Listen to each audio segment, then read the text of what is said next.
Toi whaatala whaatol whaapoponga o talafou mai le si ufonga le lau mua mo le nei tae au.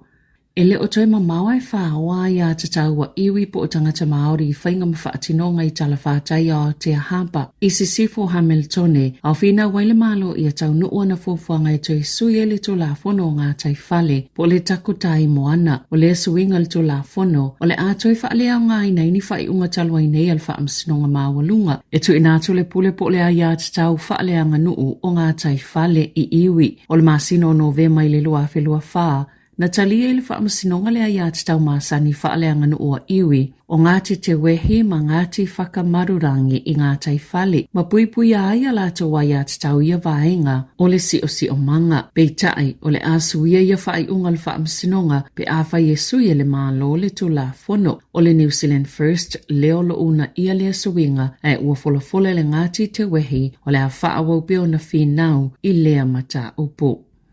Na umale o lau se tamaitai e manu ati ngā ina se tau lea lea, ina ua tawhana leo leo i se whale o le ka inga ora i kalai estete i le waweawa na leila. Petu sa o le sfulta silpoa na po na longo ina i leo leo winga i se tau lea lea wha au upe ngā ina i se anga ese o ia wha mata uina i a lava wha pia malona to alua. Na tau no uatu leo leo i se taimi muli ane, aewa ai ai le momo e ane i whafo ma le whale o le tamaitai. Muli atu i ai ma le tau lea lea ma le anga ese, e tu sai ma se pepo whamatalanga leo leo. Na tawe Tony Hill o le taitai leo leo whaitu malo Canterbury. Na whana leo leo le tau lea lea o na sa iai lo lato tali tonunga i le lamatia o leo lalo tamaitai. Peitai, na piki le tamaitai le anga ese ma whaamata uina i loa leo leo. Na wala awa tu iai leo leo ina ia tuu i lalo le au upenga. Peitai, na anga ia tu lava i leo leo ma whana ina i loa. Na whaalia i Hill na wawe atu elif so soani. Peitai, na maliu isa taimi muli ane le tamaitai. Olo ul whale mai le tau lea lea na manua ai olo o whaanga solo nei suenga.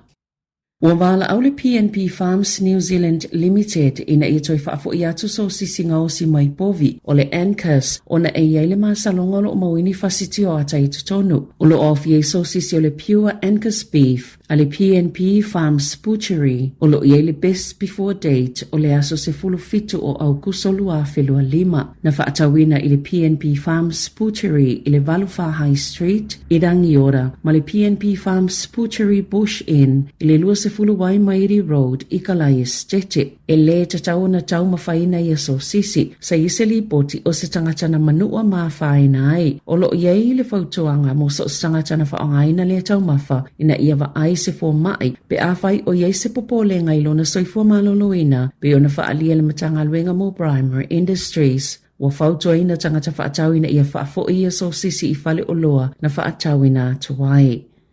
Ua sauni tau si soifua e toi whaawau la lātou te moa soilua na whaalia la lātou uni e to tolus fulua no awhi o lātou sui. Ua pālo tai whaatau no le te pe to ua lātou ngāluenga mole umi e whaase fulu valu i tō la ama tātou i lea solua o se tema. Na whaalia al whaala potopoto ngā tau si soifua New Zealand e le o mawhaia le soifua maloloina New Zealand o na tali atu ngalunga e winga ilele lava o le awhai ngā luenga ma usili atu ile malo le whaititi o tupe whaalo na iloma na onga o tangata ngase ngase. Olo o whaatala noa pea e tau si soifua la lātou kone karate pito lata mai ma le soifua maloloina New Zealand mai le i maua lava se whai unga e tasi i ai tu e lua talo mai la lātou te elea na whaia. E le lua vai aso taluai. E lua sfulfai tūla na te vai tau si soifua. I le lua vai aso taluai mai alato ngā nuenga. Na whaalia le soifua maloloina New Zealand. E tu samale wha fe tolu se lau. Leo wha ingo tonga fitinga na fuafuaina. Wha pe masiaki fo mai wha apitoa uto e tolo. Pe sui taimi maso e wha atau no oina ai.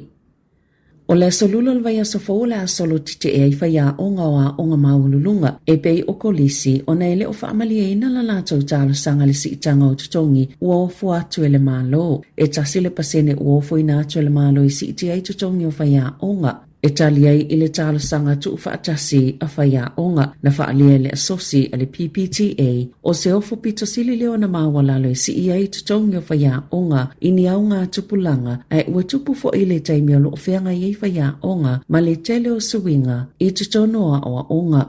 Na sauno le perstenio le sosi e le mamaya te ila tau le fai ungai fai ele te e peitai sa matua i o ine suiolo i tonu o le PPTA e ala i se palota. Na tā ufo i Chris Abercrombie a fai lava i le se anga inga i lumo nei whaatala noanga o la o lātou whaatulanga ina loa le polo kalamea o ngai tamai te mai o lātou a inga ai le fai afu ini vasenga nisi o tau sanga ini aso le a whaatulanga ina a matatu i le aso se fulu lima o se tema. E mo umia le si itia o tutongi ina ia whaatau sina matau fie fai a onga ai mai se lava i taimi o lea ua fai e suinga i le NCEA. Na whaalia le komisina o onanga le malo, Sir Brian Roach, leo lo wa aia whaatala noanga, wa te ena le uni se si itanga e tolu pasene i tatono tau sanga e tolu, whaopopo i si itanga whaale tau sanga o tatongi le paha o le whaate sima le lima, ma le fitu te sima le lima pasene, o le vai sofo le a mata ini fono tanga te tele mai uni, whaapei maisi whaala potopotonga e peyo pule a onga, o au whai ngaluenga lango lango, e fili po le ale isila asanga o le a whaia. Ua tolo poi loilonga whaala wai tele o le COVID se fuluiva le vai asolo na lua. Ona o le ale a wai atu nisi sa minister e au fiele sa ave ampalemia Dame Jacinda Ardern. Whaapea Chris Hipkins, McCrance Robertson, e mai se o Aisha Verrill. O ilato umai sa whaatala noa taito atasi masafi na we whaapea. O le toi whaia whaalua o lato utali i se loilonga po se suenga whaala wai tele o le ape o se whaalinga ai le o le fia mau o whaamatala sao. Na whaalia le komisi o le whaiunga ua whaie whaataatia e se ailo ilonga whaalawa i tele i le vai asofou. E le tasi se mafua anga ona o lea umatua tele whaamatalanga umawhai ona maua maia i lātou sa minister whaapea masui o matanga luenga i taimina whaatala noa taito atasi ai whaatase malitulanga mo mio le whaititia o tupe whaalu ma le whaatuai ei foi o iloilonga po o le suenga. Ua molia se talavoina ua tofu se taavali na ia aveina i tutono se fale i kūmeui au kilani i le masino iuni na manu atinga aina i le pasese Elliot New se fuluono tau sanga le matua mai u ina maliwa i le fale mai i le asomo mua i online. E to otasi le isi talavoina manu atinga aina le fale lave ma le isi to olua na manu nu aonga onga. E se fulu valu tau sanga o le ua molia e au fieli ave taavali a o tangu fia fua lau whaasaina na i u ina mau mawai se soifua. Mai tu lai i le whaamsinonga whaitu malo North Shore i le asolua se fulu au kuso. Ua whaamaunia i whaamaumaunga le malo o whaasolo ina paule matua o tau sanga mō tangata Pasifika i Aotearoa o lo whaumi umele taimi e soifua hai ma ua whaatou lai mai eini wala au ina ia whaana tenati se ngai o ingai whaatitau i le whaatutu sau i tu a inga o tangata uma o ni whaamaumaunga la tamai ma i le ofisa whai numera whaamaumawina na whaali ai e ono masina ua pau pe ua whaaititi ai le mātutua o li i Pasifika e whaumi o lātou soifua le ua fitu wha te simaleiva tau sanga le mātutua. Mo le itu pao tina matamaita i Pasifika e ilunga la ititi ato le lua masina ua whaaititi e le matua po o tau sanga i wha ai soifua ma ua pa uifo i le fitu valu te simaleiva tau sanga. Na sauno Dr. Polly Atatoa Ka o se polo fisalangolango i le Institute for Population Research i le University of Waikato ua tatau na avea nei foi numero mawhanguwhangu mo tangata uma ina ia mawhaio na ausia le tutusa le tau singa o loo whaia mo le soifua maloloina o tangata uma.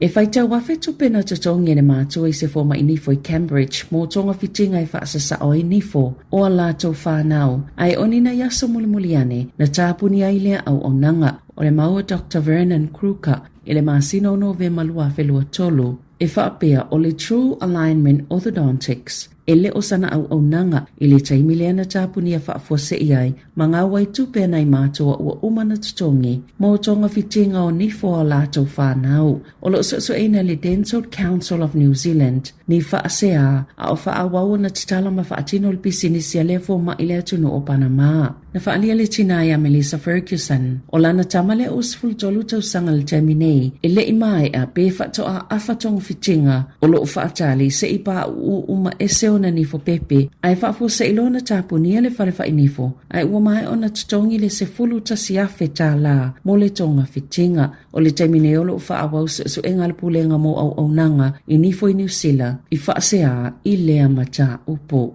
I ta alonga, e iwa tau sanga le matua se tēnei titi ua avea matanga tapito la i titi i Waikato, e siampini le ta alonga whaata avalipolo i tutono fale ini auta i tolu. O le whaiunga le mai aso na siampini ai i le ta amilusanga i Hamiltone e ta ua le Champion of Champions. Ma o le mātutua i stanga te lua e au whaatasi ma le tēnei titi o Pixie Blake e tolu se fulu ma le wha se fulu tau sanga le mātutua. Tala fauia malisi ufonga le lau mua mo le nei vaenga o le tae ao.